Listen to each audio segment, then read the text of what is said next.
Boa tarde. Vamos lá, gente. Olha só. Antes de mais nada, para os que me conhecem e para os que não me conhecem ainda. Prova amanhã é muito mais conduta do que conhecimento. Então, te liga, cabeção. Tu sabes que tu não podes marcar uma questão e depois mudar. Tu sabes que tu não podes ficar perdendo tempo com questão que tu não sabes nada. Questões que nada sei, eu chuto a mesma letra. Se eu quiser passar, uma vez que eu escolhi uma alternativa, eu não posso mais modificá-la. Eu devo perder tempo com aquelas questões que eu sei mais ou menos. Agora vamos falar de direito do trabalho. Bom, a prova da FGV, do modo geral, ela é uma prova super atualizada. Então, quando a gente fala direito do trabalho, constitucional, administrativo, não importa a matéria, a gente tem que estar ligado no que mudou recentemente, tá? E dentro do que mudou recentemente, a gente tem aqui um carnaval de súmulas que ainda não caíram. A gente sabe que a prova de direito do trabalho da FGV, ela costuma trazer pelo menos uma questão em salário, uma questão em jornada e uma questão em estabilidade. Mas, por certo, ela consegue fazer, às vezes, das 6 questões, 3 questões em atualidade. Então, eu vou começar por atualidades, tá? A primeira súmula aqui, a 448, o assunto é insalubridade. O que é que mudou? Bom, insalubridade ou periculosidade, vocês sabem que precisa de perícia técnica no local. A perícia técnica da periculosidade, ela só atesta se tem ou não periculosidade. E pode ser que ela seja dispensada por esta nova súmula aqui, pode ser que ela seja dispensada se o empregador já pagava periculosidade, ou pagava menor ou pagava proporcional ao tempo de exposição do empregado. Com relação à perícia da insalubridade, antes dessa súmula 448, bastava que houvesse uma perícia acusando insalubridade na empresa que o empregador estava condenado a pagar a insalubridade. Esta perícia, claro, ela classificaria também o grau da insalubridade em 10%, 20%, 40% do salário mínimo. A periculosidade é do salário base, salvo o eletricitário que recebe periculosidade sobre o salário total dele. Qual é a grande novidade da súmula? A insalubridade hoje, ela precisa de, além da perícia que acuse, a atividade desenvolvida pelo empregado, ela precisa estar classificada no Ministério do Trabalho e Emprego como uma atividade insalubre. Então, hoje a gente precisa pensar as duas coisas juntas, a perícia positiva e a atividade classificada como insalubre. Esta súmula também traz uma outra novidadezinha relacionada às pessoas que trabalham em banheiros de públicos, vamos colocar assim, públicos, ou químicos ou não, mas esses banheiros de grandes eventos, esses banheiros, as pessoas que trabalham na higiene desses banheiros de grandes eventos têm direito à insalubridade igual ao lixeiro. O lixeiro não, aquele trabalhador que atua na coleta de lixo, né? Aquele trabalhador que atua na coleta de lixo, ele tem insalubridade 40%. Esse sujeito que trabalha também na higiene dos banheiros em grande circulação, aí a gente pode falar de tudo, tá? De show de tudo. Banheiros químicos ou banheiros de grande circulação, ele também tem direito a uma insalubridade em grau máximo de 40%, tá? Isso é o inciso 2º da súmula. A outra súmula, ela fala de um dispositivo bem conhecido, na realidade ela é a conversão de uma OJ. A OJ antes era a 372 da SDI 1. O que diz essa OJ? Vocês sabem que o empregado tem de brinde até 5 minutos na entrada e 5 minutos na saída ou 10 diários, certo? Isto não pode ser alterado por norma coletiva. Nenhuma norma coletiva pode colocar 15 minutos na entrada, 15 na saída, ou 30 diários, ou qualquer outro valor. É 5, 5 ou 10 diários e acabou. É como se esse tempo de tolerância hoje se torna absolutamente intolerável que ele seja alterado por norma coletiva, tá? Isso era uma OJ, agora é súmula. Esta daqui eu espero na tua prova. Esta daqui diz respeito a dobro de férias. Por quê? Porque normalmente quando a gente fala em dobro de férias, a gente pensa muito naquele empregador que concedeu as férias para o empregado após o período concessivo. A gente sabe que o empregado tem admissão, trabalha 12 meses e os próximos 12 meses ele vai ter para conceder as férias, né? E se ele não concedesse as férias nos próximos 12 meses, ele pagaria em dobro. Sabemos também que o período concessivo, a escolha do empregador, se ele vai dar nesse mês, naquele mês, tem duas exceçõezinhas só. O menor estudante tem que gozar férias do mesmo período das férias escolares. E as pessoas que são da mesma família, que trabalham na mesma empresa, se possível, tiram férias juntos, tá? Pode parcelar férias? Pode até parcelar férias se forem individuais por motivo justificado. Se forem individuais por motivo justificado. Coletivas não podem parcelar tranquilamente. Parceladas significam em 2 períodos. Um desses períodos não pode ter menos que 10 dias. Quem não pode parcelar férias? Menor de 18 anos e maior de 50. Tá? Aí o que é a grande mudança desta súmula? Essa súmula, o que estava acontecendo nas empresas? As empresas até respeitavam o período concessivo para não pagar o dobro das férias, mas elas deixavam para pagar férias do empregado até depois do gozo. Tá? Qual é o prazo para pagar férias de empregado? O empregado tem que receber pelo menos até 2 dias úteis, antes do início do gozo. Se este prazo não for respeitado, prestem atenção. Ainda que as férias sejam concedidas dentro do período concessivo, elas dobram. Então, férias no período concessivo podem ser devidas em dobro? Sim. Basta que não seja respeitado o prazo de pagamento, tá? Então, fora do período concessivo e dentro do período concessivo, se não for respeitado o prazo de pagamento que está no artigo 145 da CLT, ok? Esse outro assunto aqui, PLR. PLR, nós temos já várias alterações. Também é uma conversão de OJ, tá? Era OJ 390, agora está convertido em súmula. Nós já vimos com algumas questões na FGV sobre PLR. O que tem de novidade aqui agora com essa súmula? Veja, antes da súmula, ficou acertado que a PLR só poderia ser paga em 2 vezes ao ano. Antes da súmula, a PLR não tem INSS, não tem FGTS, mas tem imposto de renda. Antes da súmula, a PLR ainda depende de negociação coletiva, portanto, ela está prevista em acordo ou convenção coletiva. E falando de acordo ou convenção coletiva, o prazo máximo de validade dessas normas autônomas são de 2 anos, prorrogável por mais 2 anos. O que tem de novo? Para mim, essa é a questão mais pancada que tem das alterações do TST em termos de entendimento pacificado. O que as empresas faziam? O sujeito trabalhava o ano inteiro, e vamos supor que o PLR fosse paga só em dezembro. Se ele fosse dispensado em novembro, como em dezembro ele não estava mais trabalhando, ele não recebia nada. Ele tinha passado o ano inteiro contribuindo para o lucro da empresa e quando chegasse em dezembro, se ele tivesse desempregado, ou seja, a empresa só pagava PLR para os ativos, para os empregados com vínculo de emprego. Com esta súmula, inclusive às vezes a pessoa se afasta porque ela está de licença, por alguma razão. Por esta nova súmula, a PLR é devida proporcional ao tempo trabalhado. Então, se ele trabalhou até novembro, ele vai ter que receber 11/12 daquela PLR daquele ano, ok? Isto é uma alteração bombástica. 452, 455, nós temos duas súmulas relacionadas à equiparação salarial. Equiparação salarial, desde 2005, vem alteração sumular.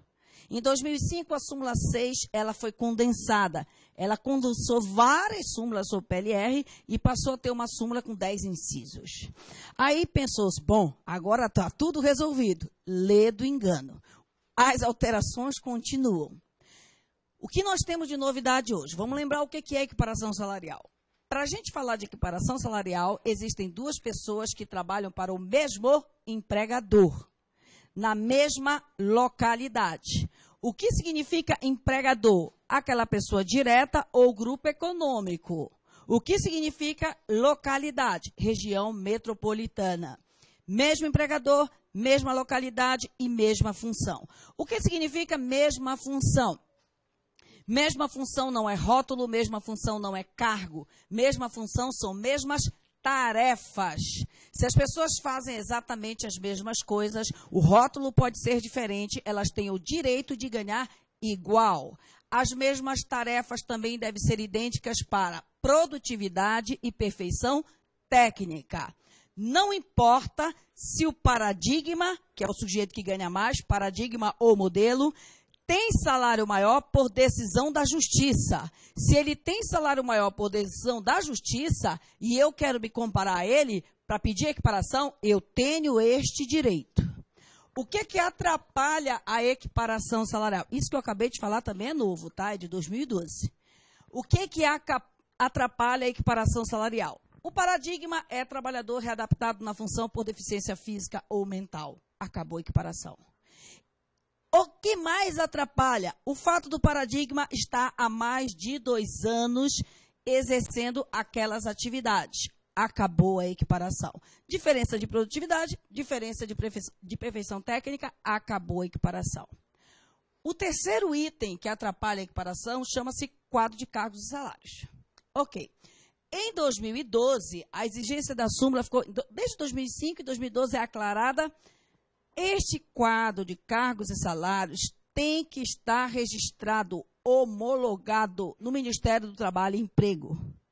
Por que isso? Porque era muito simples, gente. Quando o empregado entrava com uma ação trabalhista pedindo equiparação salarial, a empresa imediatamente produzia um plano de cargos e salários e apresentava como defesa. Nós temos plano.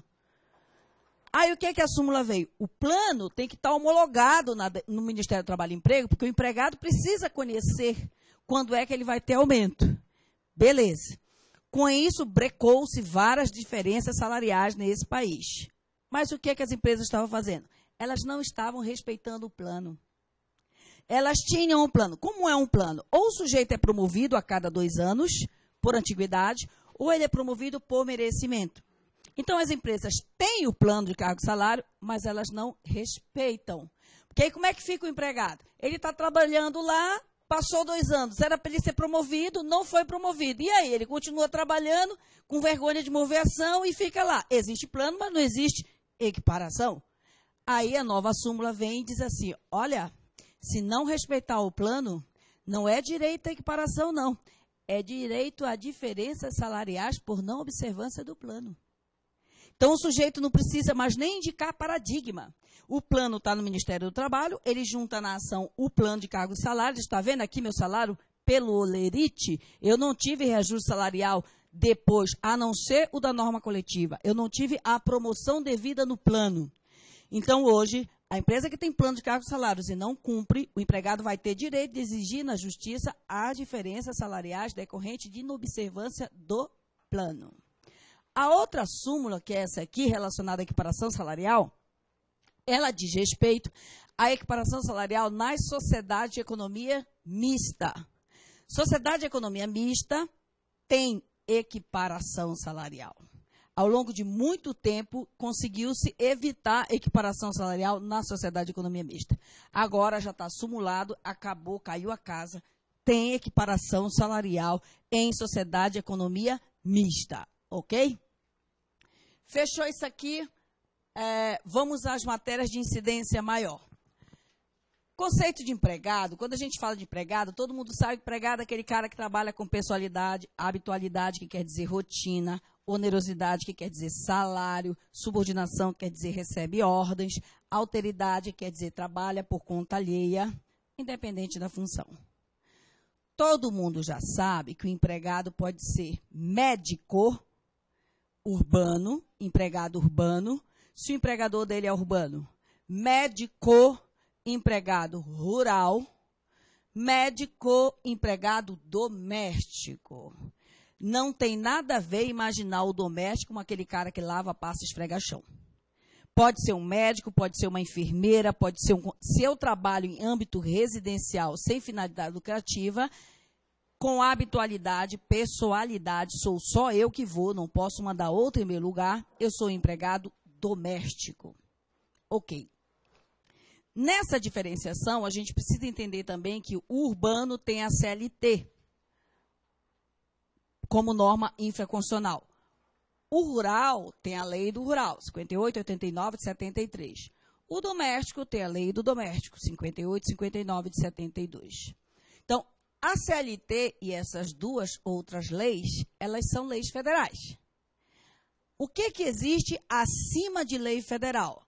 As normas internacionais, não esqueçam, que todo mundo esquece. As pessoas dizem, o que tem acima da lei federal? Constituição. Acima de lei federal existem as convenções da OIT. Acima das convenções da OIT existe a Constituição Federal deste país. Ok. Em termos de Constituição Federal, nós temos o artigo 7º, como o artigo dos trabalhadores, dos empregados. O artigo 7º, ele tem 33 incisos como direitos de empregado. O 34º inciso pertence aos avulsos, que não são empregados, que não têm CTPS, que não têm vínculo de emprego, que trabalham na região portuária e que têm todos os direitos de um empregado. Todos os direitos constitucionais de um empregado são assegurados ao avulso que não é empregado. Tá? Por isso que dos trabalhadores que não são empregados, avulso, autônomo, cooperado, estagiário, dos trabalhadores que não são empregados, o avulso é o que mais se aproxima do empregado, porque ele tem direitos trabalhistas constitucionais. Ok. Mesmo depois da emenda 72, o doméstico continua com menos direitos constitucionais que o urbano e o rural. Por quê? Principalmente porque nós precisamos, a emenda é de 2013, nós precisamos de alterações nas leis federais para assegurar o direito do doméstico. O que se passa hoje? Na Constituição Federal, o doméstico tem direito ao FGTS? Tem. O problema é que a lei do FGTS exclui o doméstico. E a lei do doméstico diz que o FGTS é uma faculdade do empregador. Então, estes direitos que dependem de regulamentação infraconstitucional, eles estão só com a cabeça para fora do carro. Falta o corpo. Falta a lei infraconstitucional para assegurar em definitivo. Agora, já existem direitos na nova emenda que já estão de plano assegurados ao doméstico. Horas extras, porque hora extra é excesso. Adicional noturno, salário família, que antes não tinha, também já está direto assegurado. Esses aí, o doméstico já tem direito, mas aqueles que dependem de regulamentação, ainda não. Ainda vai precisar que a lei infraconstitucional regulamente, ok? Todo empregado, obviamente, é um lado da relação. O outro empregado é o empregador rural, ou o empregador urbano, ou o empregador doméstico, ok. O que é o empregador rural? A pessoa que explora atividade agrícola ou pecuária, na zona do rural ou em prédio rústico. Cuidado com prédio rústico. Prédio rústico é Avenida Paulista, Marginal Pinheiros, Berrini. Prédio rústico é a fazenda dentro da cidade. Então, na realidade, o nome é infeliz. Prédio rústico quer dizer alta tecnologia, tá? Então, é a fazenda dentro da cidade. Então, se a prova fala empregado de prédio rústico, ela está querendo dizer para ti empregado rural. Ok? Empregador doméstico não é só uma pessoa, é também uma família. E quando o doméstico trabalha naquela casa, qualquer membro da família poderá ser executado, porque todos são devedores do empregado doméstico. E se os membros da família não tiverem dinheiro para pagar os créditos domésticos, a única casa da família vai para o saco. O empregado não existe bem de família para o doméstico que trabalha no bem. Ele leva o único bem da família para o saco, para leilão, para venda, para pagar os seus direitos. Ok? Empregado urbano tem uma novidade que é o empregado telemático. Quem é o empregado telemático? É aquele sujeito que trabalha sob controle de informações computadorizadas. Esse sujeito, a gente não sabe onde ele está. Só que, veja, ele não pode estar tão longe. Por quê? Se der problema no sistema operacional da empresa, se sair do ar o sistema da empresa, esse caboclo vai ter que ir até a empresa atuar na grande máquina, porque ele trabalha remotamente em problemas menores. Em problemas grandes, ele vai ter que ir na raiz, e aí ele não pode estar tão distante. Ele tem essa facilidade de estar em qualquer lugar, mas ele tem que estar em qualquer... Ele não pode estar em outro estado, em outra cidade, porque se der pau e ele não tiver imediatamente dentro da empresa para resolver o problema, ele é mandado embora por justa causa. Esse empregado também pode estar de sobreaviso, mas para a gente imaginar de sobreaviso, a máquina dele está logada, a máquina dele está de plantão. O que é sobreaviso?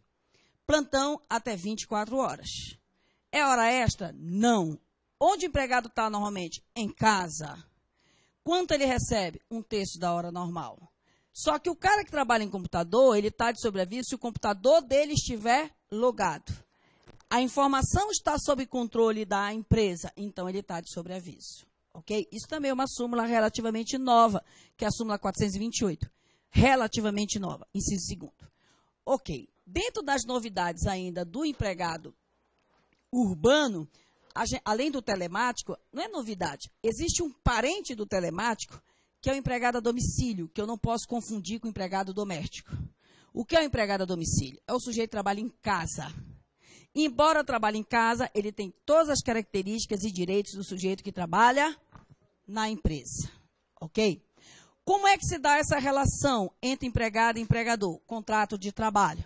Contrato de trabalho em forma. Pode ser expresso, escrito, expresso, verbal ou tácito. Expresso significa combinado, manifestado.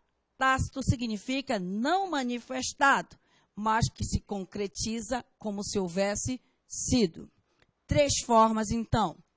Como é que é o contrato de trabalho relacionado a prazo? Prazo do contrato de trabalho. Regra, indeterminado. Qual é a exceção? A exceção ela só pode existir em 3 condições específicas. Empresa transitória, serviço transitório e experiência. Empresa transitória e serviço transitório até 2 anos. Aí eu estou falando de contrato de aprendiz, contrato de safra, contrato de técnico estrangeiro, contrato de obra certa, contrato de artista, contrato de atleta profissional, até 2 anos. O serviço é transitório ou a empresa é transitória. Se for em experiência, o contrato é até 90 dias. Além dessas 3 condições de existência, existem 3 condições de permanência. Para que esses contratos continuem válidos, é importante que não sejam prorrogados mais de uma vez dentro do limite. É importante que não excedam o limite. E quando a gente fala não exceder o limite, quer dizer não estabilidade. Exceto 2 coisas. Existem 2 estabilidades nos contratos, em qualquer contrato, inclusive a prazo. Gestante e acidente de trabalho. Essas são as únicas 2 que persistem. E falando em gestante, gestante é a única estabilidade que é concedida durante o aviso prévio. Ainda que esse aviso prévio seja projetado. Eu projetei o aviso prévio de 30 a 90 dias. Ficou gestante, é estável. Esta é a única. As outras estabilidades não existem na projeção do contrato pelo aviso prévio. Tá? A terceira regra de permanência do contrato a prazo é: fiz o contrato a prazo com o caboclo lá. Para eu fazer o contrato a prazo, outro contrato a prazo com este mesmo caboclo, eu tenho que esperar passar mais de 6 meses. Porque se eu fizer seguidos contrato a prazo, o segundo contrato a prazo já é tido como contrato sem prazo. Tá? Agora, tem 2 exceções que me permitem ter seguidos contratos a prazos que não pega nada. Primeira exceção é para atender a certos acontecimentos. Shopping centers. Eu tenho lá no shopping center épocas de pico de venda. Então, eu posso contratar a mesma vendedora que não pega nada. Contrata a vendedora para Dia das Mães, para Dia dos Namorados, para Dia dos Pais, para Natal, não pega nada. Além de shoppings, hotéis. Posso contratar a mesma recepcionista ou a mesma camareira de hotel para atender as altas temporadas. A mesma que não pega nada. Além dessas duas situações, que é no mesmo exemplo de atender a certo acontecimento, existe ainda a sucessividade de contratos a prazo para serviços especializados. O que são serviços especializados? É um serviço que só aquele sujeito faz. Por exemplo, conserto de máquina ou equipamento, que é feito por técnico americano ou técnico alemão. Só aquele cara vem ao Brasil consertar. Eu posso contratar o mesmo cara sucessivas vezes que não pega nada, tá? Esse contrato a prazo, ele deve acabar quando? No prazo. E se ele acabar antes? Se ele acabar antes, vai ter que ter uma indenização. Qual é o valor dessa indenização? 50% do que seria pago até o final. Quem paga essa indenização? Peão e patrão. Quem deu causa? Peão que acaba contrato antes, indeniza patrão. Patrão que acaba contrato antes, indeniza peão. Salvo cláusula assecuratória de reciprocidade, também chamada de direito recíproco. Cláusula de reciprocidade permite aos dois que rescindam antes sem pagar a indenização. Mas atenção, quando existe reciprocidade, a rescisão contratual de um contrato a prazo passa a ser rescisão contratual de um contrato sem prazo. Então, vai ter aviso prévio, vai ter 40% de fundo de garantia se for o patrão mandando o peão embora. Ok? Então, passa a ser uma rescisão de contrato sem prazo. Não tem reciprocidade no contrato de aprendiz. Não se esqueça que aprendiz tem idade mínima de 14 anos, máxima de 24 anos, salvo as pessoas com necessidades especiais, que pode ser aprendiz com qualquer idade. Ok. Fechou o contrato, vamos agora aos 2, 3 últimos itens. Vamos falar de estabilidade. Estabilidade, se não dá conta, para que se mete? Olha só, a aula é do direito do trabalho, entendeu? O sujeito está trabalhando. Então, aí fica aí, com mão, vamos lá, gente, anima, são 6 pontos na prova. 6 pontos na prova, cabeção.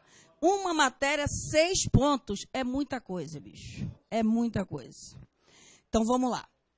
Com relação à estabilidade, gestante, ela tem estabilidade da confirmação da gravidez, que é o exame, até 5 meses após o parto. Ok. Quais as especificidades? Já falei de uma, que existe estabilidade de gestante em qualquer contrato, inclusive a prazo. Qualquer. Inclusive no temporário, gente. Contrato temporário, que é uma das formas de terceirização. Terceirização existe para temporário, conservação e limpeza, vigilância e atividade meio.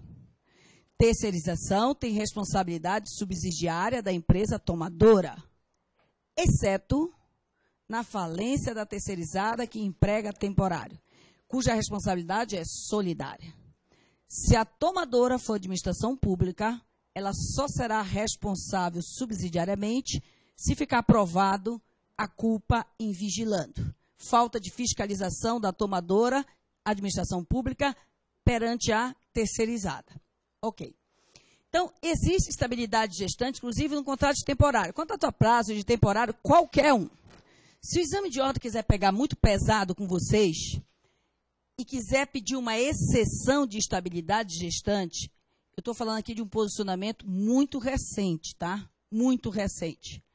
Se ele te colocar nesta sinuca, vá para a alternativa contrato de aprendiz. A mulher aprendiz não teria estabilidade. Não tenho tempo de te justificar. Mas essa fundamentação vem do Código Civil. Se ela é aprendiz, ela só vai conseguir aprender se ela continuar trabalhando. Se ela está grávida, ela vai parar de aprender. Seria esta a lógica, ok? Grosseiramente falando.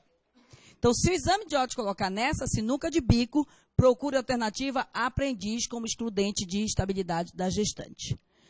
As gestantes também têm estabilidade, como eu já te falei agora há pouco, no aviso prévio. Não se esqueça que no aviso prévio, quem tem menos de um ano tem 30 dias. Quem tem um ano tem 33 dias. 3 anos, tu vais fazer 3 vezes 3, 9, mais 30, 39. 7 anos, tu vai fazer 7 vezes 3, 21, mais 30. É assim que tu vais fazer, sempre 51 dias. Então, sempre fazer assim, o tanto de anos vezes 3 e somar de 30, ok? A partir de 20 anos, não façam conta, que já é o máximo de 90 dias. Beleza. Saiu de gestante, vamos para acidente de trabalho. Acidente de trabalho, se a pessoa sofreu acidente na empresa, ou indo ou voltando da empresa, ela teve benefício previdenciário. Quando é que começa a estabilidade dela? Da cessação do benefício previdenciário. Por quanto tempo? 12 meses. Não é um ano. 12 meses. Da cessação do benefício previdenciário por 12 meses. Acontece que a pessoa pode ser dispensada e não saber que estava doente. Foi dispensada em 2010. Vamos lembrar de prescrição? Ela foi dispensada em 10/10/2010.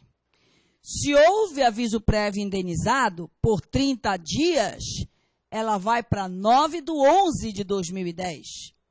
E os 2 anos só vai começar a contar de 9/11/2010 e não de 10/10/2010. A data da saída na CTPS também será 9/11/2010. Projeta 2 anos. Ela ia lá até 9/11/2012. Ok? E aí ela entrou com ação em 8/8/2012. Está dentro do prazo. E na ação foi reconhecido que aquela doença dela é ocupacional. Ok, ela tem estabilidade. Ela tem que imediatamente ser reintegrada. Não confundam reintegração com readmissão. E quem é estável é reintegrado, porque reintegração significa efeito ex tunc de ato nulo. Então, é reintegração e não readmissão. Então, a pessoa entrou com a ação, vai demorar a ação, pode ser que a sentença tenha saído em 2013 e pode ser que só agora, em 2015, transitou em julgado que ela tem doença ocupacional. Ela vai voltar ou a empresa indeniza 12 meses de salário. Com relação à indenização do estável, somente estas estabilidades relativas que têm começo e fim são indenizadas pelos salários deste tempo, como gestante, da confirmação até 5 meses após o parto, como acidente de trabalho. Porém, existem 2 estabilidades que elas só têm início, não têm fim. A primeira delas está quase acabando no Brasil, que é o decenal. Decenal é o empregado que foi admitido até 4/10/78, porque em 5/10/88, o FGTS já é obrigatório. Ele foi admitido lá atrás, 10 anos antes da Constituição Federal, e não optava pelo FGTS, que foi criado em 67. Então, ele não optava pelo FGTS. Ele é estável, decenal. Até quando? Até morrer ou aposentar. Então, não tem período. Esse cara, se for mandado embora, a indenização dele é em dobro. Não é como o da grávida do acidente de trabalho, que a estabilidade tem período. O estável real, quando é indenizado, ele é indenizado em dobro. Agora, em 2012, foi criada uma nova estabilidade, que é o portador de HIV ou de outra doença que cause discriminação. Este também é estável real. Se for mandado embora, tem direito à indenização em dobro. Em dobro. E vai até quando? Até aposentar. Até aposentar. Então, em dobro, não simples como os demais.